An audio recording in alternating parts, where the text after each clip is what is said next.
लोकसभा 2024 का इलेक्शन और रिजल्ट आप लोगों को पता ही है कि किस तरह से रिजल्ट आया है। और चौंकाने वाला रिजल्ट जिस तरह से आया है, बीजेपी जो एनडीए गठबंधन है 292 सीट और जो इंडिया है उसके 234 सीट, 17 अदर हैं। और इस तरह से जो है अब सरकार तो मोदी जी की ही सरकार बनने वाली है। लेकिन एक चीज़ बड़ी खास है, वो चीज़ है कि बिहार से पवन सिंह चुनाव हार गए हैं।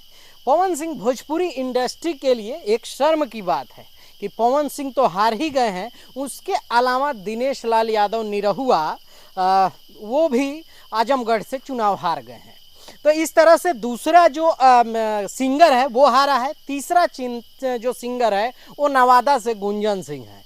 तो 3 सिंगर जो है लगातार हार गया है भोजपुरी में। और 2 लोगों ने इज्जत बचाई है भोजपुरी इंडस्ट्री की, एक रवि किशन जो गोरखपुर से जीत गए हैं और एक मनोज तिवारी जो दिल्ली से जीते हैं। मतलब कि ये लोग पहले से जीतते आ रहे हैं, तो ये लोग जीत गए हैं और 3 लोग हार गए हैं। तो इससे पता है कि भोजपुरी इंडस्ट्री के जिस तरह से कलाकार खास करके पवन सिंह के प्रचार प्रसार में पूरी भूमिका जो निभाए थे, और लग रहा था कि पवन सिंह की जीत जो है वो निश्चित है।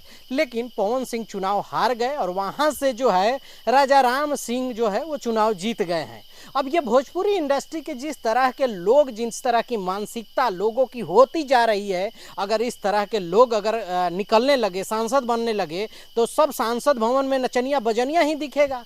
क्योंकि नचनिया बजनिया अगर पूरा सांसद भवन भर जाएगा तो फिर तो ये अश्लीलता तो भोजपुरी इंडस्ट्री में लोग फैलाते हैं, कचड़ा फैलाते हैं, वहाँ भी संसद भवन में जाके उसी तरह कचड़ा कर देंगे। तो ये दुर्भाग्य है कि सौभाग्य है, ये तो आप लोग बताएंगे। लेकिन भोजपुरी इंडस्ट्री की जिस तरह से मान सम्मान गिरा है, अब भी शर्म बची होगी लोगों को। तो अब भी अगर बचा है तो लोग चाहें कि भोजपुरी इंडस्ट्री की मान सम्मान जो है वो बचाए, इज्जत बचाए, कि सबक सीखने की ज़रूरत है। और जितने भी नए कलाकार आ रहे हैं वो लोग अश्लील गाना ना गा के सही गाना गाएं, जिससे उन लोगों को भी फ्यूचर में अगर कुछ अच्छा काम करना हो तो लोग जो हैं एक अच्छा रिस्पॉन्स जाएगा, अच्छा एक चेहरा जाएगा।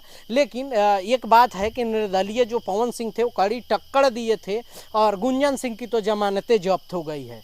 तो ये अब वहाँ से दिनेश लाल यादव की जमानत जब्त हो गई है। तो ये सारी चीज़ें हैं, इस पे गौर करने की ज़रूरत है और भोजपुरी इंडस्ट्री की इज्जत और भोजपुरी इंडस्ट्री को बचाने की ज़रूरत है। अब आप लोग इस बारे में क्या सोचते हैं, नीचे कमेंट करके अपनी राय ज़रूर दीजिएगा। मिलते हैं अगले वीडियो में। बाय बाय, टेक केयर, जय हिंद।